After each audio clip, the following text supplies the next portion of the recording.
Bonjour à toutes et à tous. J'ai toujours voulu s'intéresse aujourd'hui à la profession, au milieu des membres de l'unité spéciale de la police fédérale belge. Bonjour Lionel D. Bonjour. Alors, vous n'allez pas nous divulguer votre nom de famille, tout simplement parce que vous avez quitté donc l'unité spéciale, mais vous devez garder un certain anonymat. Vous avez décidé de parler dans un livre qui s'intitule « Chasseurs de terroristes », publié aux éditions Racine. Pourquoi avoir voulu en fait parler de ce métier, parler de cette profession particulière, alors que, en général, c'est un peu la loi du secret qui règne dans cette profession? Oui, tout à fait. Donc, quand j'ai quitté maintenant, il y a 5 ans, fin 2017, bon, il y avait plein de choses qui s'étaient passées. Hein. C'était c'est le contexte terroriste à l'époque. Le contexte terroriste qui était plus ou moins encore, on va dire, latent. J'ai quitté moi personnellement pour plusieurs raisons et voilà, le temps s'est passé, il s'est passé on va dire plein de choses. J'ai eu le temps de réfléchir, j'ai été on va dire pas incité, mais il y a certaines personnes qui sont venues me trouver pour éventuellement mettre des choses sur papier. Alors une des premières raisons, c'était une raison personnelle pour sans doute pouvoir ventiler certaines choses, pouvoir expliquer certaines choses. Pourquoi? Parce que certaines choses n'avaient pas été expliquées correctement dans les médias? Oui, certaines choses n'avaient pas été effectivement expliquées. Peut-être qu'à ce moment-là, c'était peut-être pas opportun non plus de l'expliquer, mais quelques années après, c'était peut-être je veux dire, le moment pour le faire. C'est aussi et surtout un hommage pour mes collègues qui ont travaillé avec moi pendant cette période, mais certains qui y sont encore, certains qui ont été, on va dire, blessés ou qui n'en sont pas sortis indemnes. Donc ça, c'est sûr que c'est une grosse partie du livre. D'ailleurs, je l'explique aussi dans l'intro du livre, pourquoi on a écrit ce livre. Voilà, c'était pour placer certaines choses dans certains contextes et pouvoir vraiment bien expliquer ce qu'on a vécu et ce qu'on a fait pendant cette période-là. Ouais, et même dans ce livre, vous avez beaucoup plus frontalement, si je peux m'exprimer ainsi, Lionel D, puisque vous dites tout simplement que vous avez regretté qu'à l'époque, après tout le travail que vous avez effectué durant ce contexte terroriste, eh bien, que les autorités n'aient pas eu un mot pour vous, même pas un merci. Et c'est pour ça aussi que vous avez décidé de parler. Alors, c'est effectivement, là c'est expliqué, enfin, vous le dites en 2 phrases, c'est peut-être un peu plus complexe que ça. Je pense que ni moi ni mes collègues dans l'unité attendons vraiment un remerciement officiel. Personne n'attend une médaille ou quoi que ce soit. La chose étant, c'est que on a quasi été mis sur le côté, entre guillemets.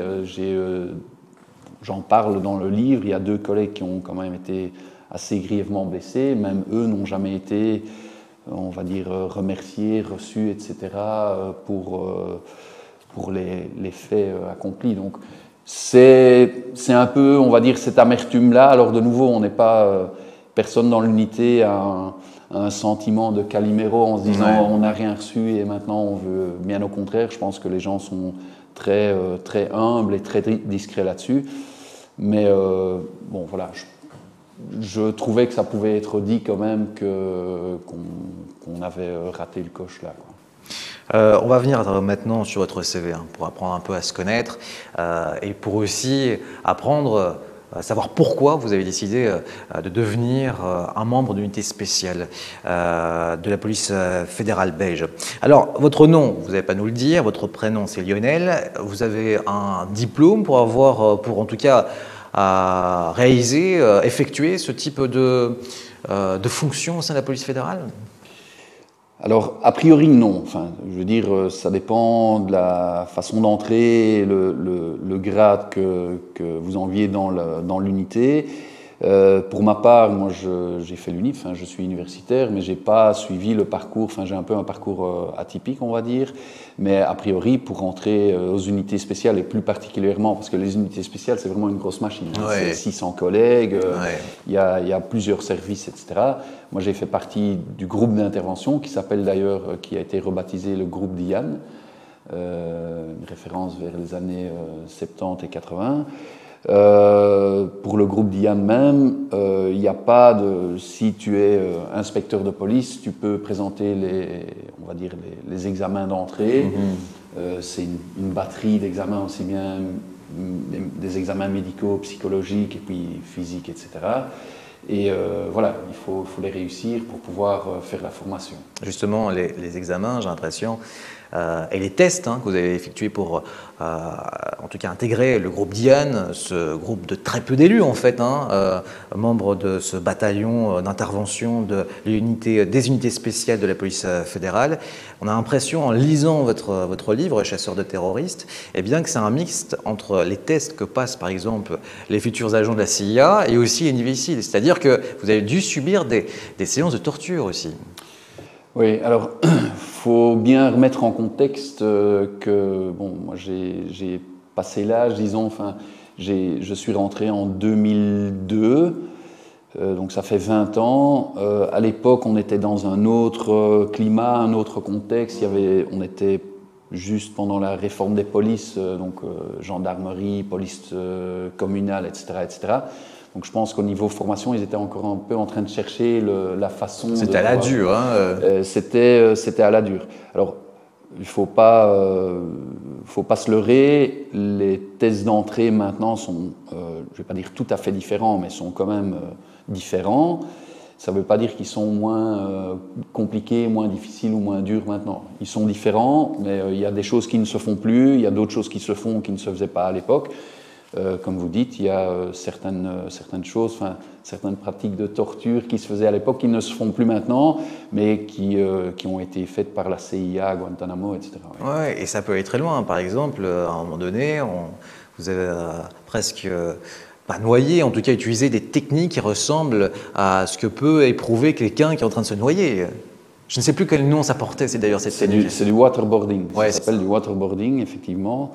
Même les Américains à l'époque ont été, on va dire, poursuivis internationalement pour ces pratiques.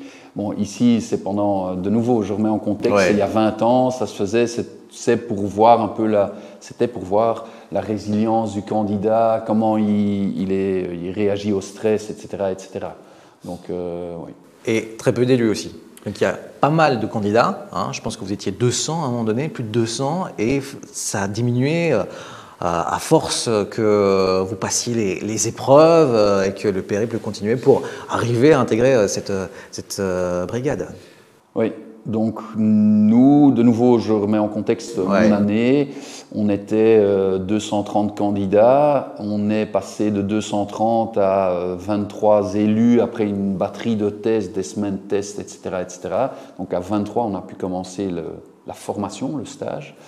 Et à la fin du stage des 23 pour Bruxelles, donc pour le groupe Diane, on est resté à 7. C'est le plus grand stage qu'il y a jamais eu pour le groupe. Maintenant, généralement, ils sortent à 2, 3. Là, cette année, je pense qu'il y en a un qui est sorti. Donc le groupe est très restreint et très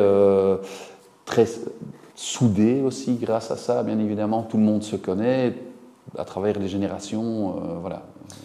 Dans ce livre que vous avez écrit, Chasseurs de terroristes, Lionel D, vous dites qu'il y a un avant et après l'opération de Verviers. C'était le 15 janvier 2015, c'était 7 jours après les attentats de Charlie Hebdo de l'Hypercacher à Paris. Qu'est-ce que vous voulez dire par là? Que par votre mission, votre métier a complètement changé à partir de cette date-là? Alors, c'est peut-être un peu compliqué d'expliquer ça comme ça, de nouveau en 2 minutes. Je pense que la transition entre les deux parties du livre se fait bien.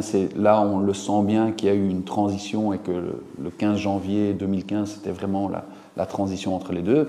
Ce qu'il faut savoir, c'est que les unités spéciales ont été créées, on va dire, en 72 à cause des attentats de Munich à l'époque. Et était une unité antiterroriste.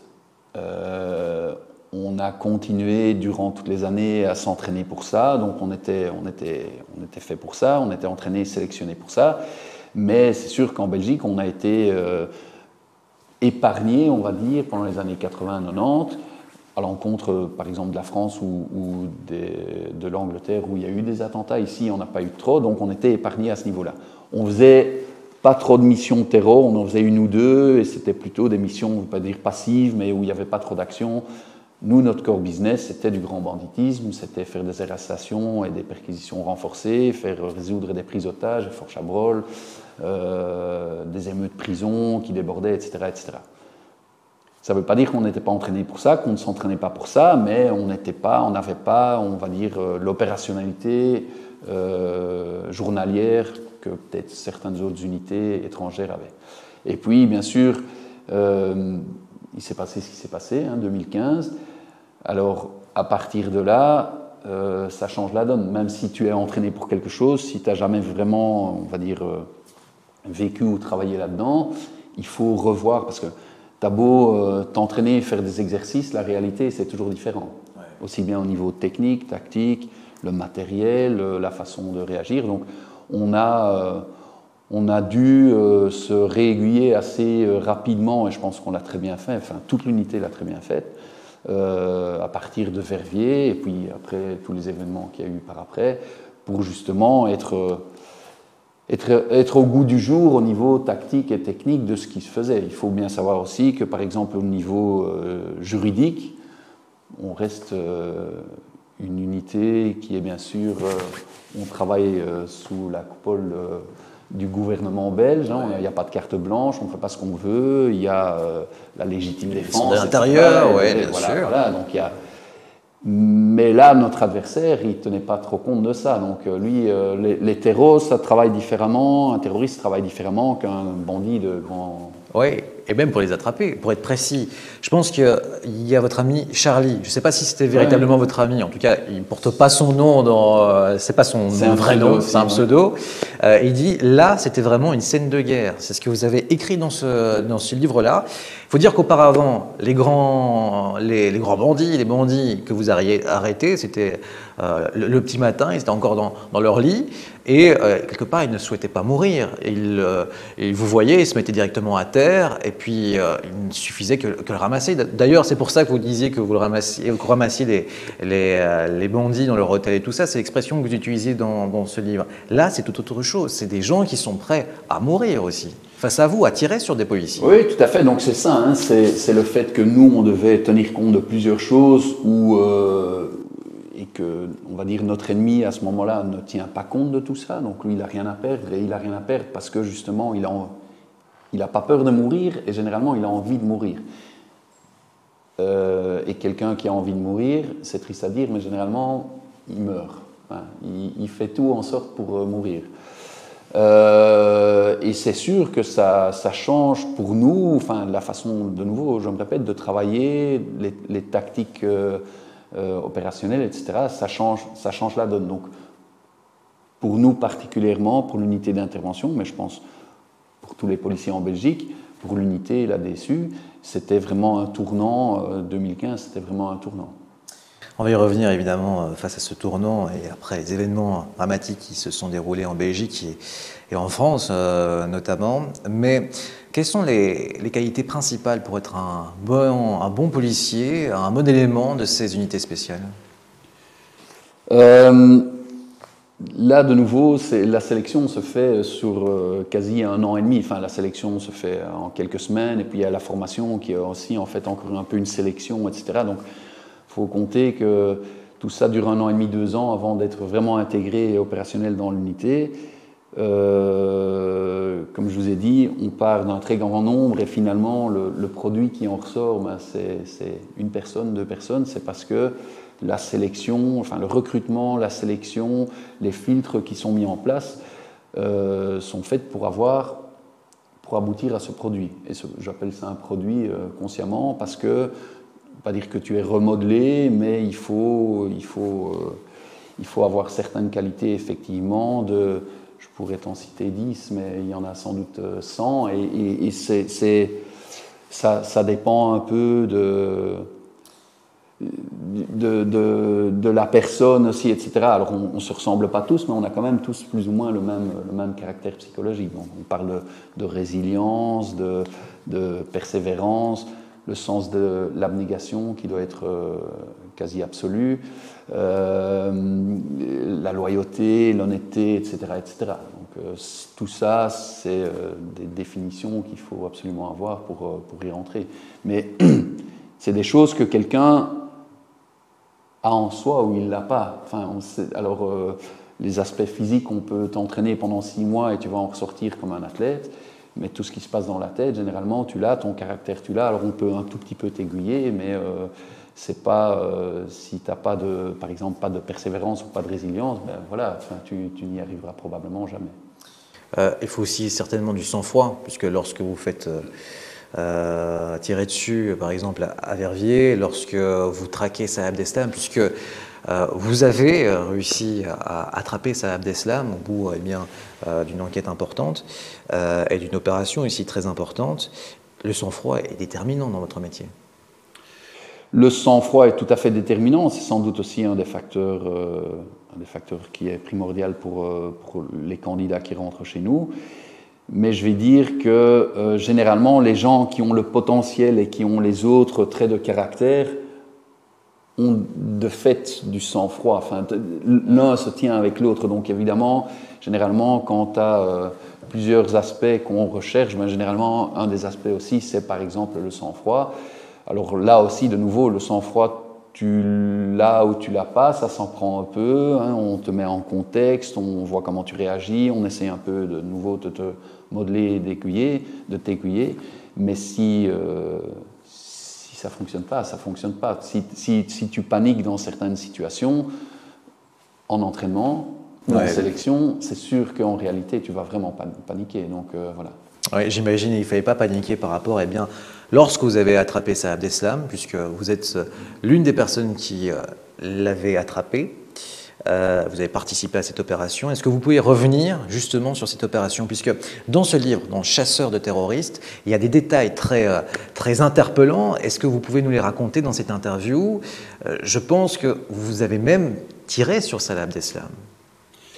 Alors moi personnellement, alors cette mission, elle se fait de nouveau, toutes ces missions, ça se fait jamais seul. Hein. C'est plusieurs équipes, il y a un périmètre autour, il y a un périmètre avec des tireurs d'élite, et puis il y a des observateurs, il y a même des enquêteurs, des officiers, un commandement, etc.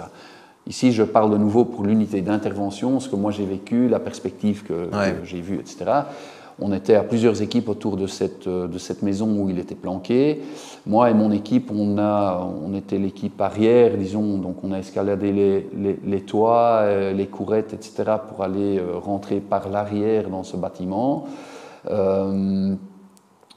Donc toute l'action de la capture d'Abdeslam, d'ailleurs ça se voit sur CNN, etc., se fait à l'avant du bâtiment. Enfin, c'est-à-dire, de nouveau, c'est expliqué dans le livre, à un certain moment, c'est brûlé à cause de certains journalistes qui se trouvent sur place, etc. Ouais.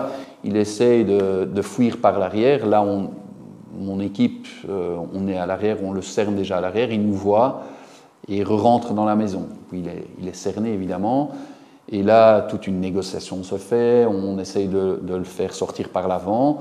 Et donc, c'est mon copain, mon collègue Charlie, qui est le numéro 1 de l'équipe, qui est devant, donc en entrée de porte, qu'il le voit arriver. Il l'explique bien dans le livre. Je fais très vite, mais il l'explique bien. Donc il voit une ombre, il fait noir dans le couloir. Le gars, il a une capuche, une casquette sur la tête. Enfin, il est tourné, il joue un peu au con. Il veut pas lever ses bras, puis il lève ses bras, mais il est retourné, puis il veut pas se montrer, etc. Tout ça, c'est important dans le sens où c'est peut-être anecdotique ici, mais c'est important, de nouveau, dans le contexte, pour nous, hein, juridique, pour le même prix, c'était son petit frère, ou c'était un cousin à lui, ou c'était pas lui, ou etc. Donc il fallait bien s'assurer que ce soit lui. Il faut prendre des décisions en quart de seconde. Est-ce que je vais tirer, je vais pas tirer, je vais le neutraliser partiellement. Si c'est pas lui, ben tu as un problème. Enfin, donc voilà, c'est tout ce contexte-là. Il faut savoir que là, ça faisait quand même déjà quasi 1 an qu'on était en train de travailler depuis Verviers. Ça faisait 1 an et on n'a pas arrêté. Il y avait une pression énorme sur je pense sur tout l'appareil judiciaire. Sur vous aussi. Mais comme on est le dernier maillon de la chaîne, hein, l'ultima ratio de la chaîne, on ne pouvait pas foirer. Enfin, d'ailleurs, on ne foire pas souvent, mais on ne pouvait pas foirer. Et il y avait une énorme pression sur nous, aussi bien médiatique que politique, que hiérarchique, en se disant mais ici il faut absolument, si c'est lui, il faut l'avoir. Notamment, pour vraiment être précis, cette opération survient quelques jours après aussi celle de la fusillade rue du Driss à Forêt. Oui. Là, 2 de vos collègues ont été touchés par balle. Oui. Tout ça étant nouveau, surtout pour nous personnellement, comme on avait eu des dommages à l'interne de l'unité quelques jours avant, rue du Driss, ça remettait encore une couche en plus de stress, de pression, ouais, etc. Entre la rue du Driss et la capture d'Abdeslam, on n'a pas arrêté. Il y avait effectivement quelques jours, je ne sais plus, 4-5 jours. On a fait des dizaines de perquisitions, des dizaines d'arrestations. Donc ça mettait un stress sur le boulot, oui. Dans ce livre, Lionel D, vous revenez sur d'autres évidemment épisodes de ce contexte terroriste en Belgique. Vous citez aussi des noms de politiques, notamment l'ancien ministre de l'Intérieur, Charles Michel et d'autres. Est-ce que vous en voulez à certains de la classe politique de la gestion qu'ils ont eue de ce contexte terreau il y a quelques années? Alors, dans le livre, c'est vrai qu'on cite un ou deux noms de personnes de pouvoir politique dans un certain contexte. Alors, j'insiste toujours, parce que je sais qu'il y a certaines personnes qui, pas dire m'en veulent, mais qui décrédibilisent un peu le livre. Je ne pointe personne du doigt. Je sais, là-dedans, le livre est très factuel. Je décris comme nous, on l'a vécu et ce qu'on a vu. C'est à chacun à prendre ses responsabilités et à voir la part de responsabilité qu'il a. J'en pense personnellement, je sais ce que j'en pense, mais je n'en parlerai pas publiquement. Vous attendez quelque chose du procès qui commence le 10 octobre prochain sur les attentats de Bruxelles? Moi, personnellement, honnêtement, non. Pour moi, c'est quelque chose qui est complètement clôturé. Alors, j'espère bien évidemment que ça va bien se passer, etc. Et que c'est plutôt symbolique qu'autre chose. Mais pour moi, personnellement, j'attends rien. Avant-dernière question avant de refermer cet entretien. Est-ce que vous avez eu, je ne sais pas, des problèmes en publiant ce livre? Alors, comme je vous le disais, des problèmes en direct après la parution du livre, les quelques jours par après, j'ai eu quelques problèmes, on va dire, surtout en interne police, parce que je ne me suis pas fait que des amis, bien sûr, avec ça. Par après, non, ça s'est estompé, etc. Je pense que, bon, maintenant, voilà, encore une fois, tout ce qui est, ça n'a pas été démenti, tout ce qui est dedans est factuel. Je pense que ceux qui avaient envie de dire quelque chose auraient dû le dire. Et dernière question, pour refermer quelque part cet entretien, on a découvert cette profession de membre de l'unité spéciale du peloton d'intervention de la police fédérale belge. Ce que vous n'avez jamais osé dire, même dans ce livre, même devant une caméra, ce serait quoi? On a tendance à poser cette question-là en fin d'interview auprès des différentes personnalités qu'on m'a interrogées. Ce que j'avais envie de dire, je l'ai dit, je pense que je l'ai dit tout haut, enfin je l'ai même écrit, donc c'est encore plus puissant, je vais dire, que de le dire. Je ne suis pas quelqu'un qui pointe facilement quelqu'un d'autre du doigt. De nouveau, j'ai retiré, j'ai pas grossi, j'ai mis en spotlight une problématique qui était réelle. Et c'est à eux de savoir, je ne suis pas en place pour dire c'est de la faute à celui-là ou celui-là. Voilà. Est-ce que vous avez tout dit dans ce livre alors, en quelques mots? J'ai pas tout dit, non. D'accord, ok, ça va. Bah, écoutez, un grand merci pour cet entretien, Lionel D. On a vraiment appris davantage sur cette profession qui est de membre de l'unité spéciale de la police fédérale belge. Je rappelle votre livre, publié chez les éditions Racine, Chasseurs de terroristes, les unités spéciales et la traque d'Abdeslam. Merci à toutes et à tous de nous suivre sur N24 et sur les autres supports du groupe IPM. Merci de nous suivre.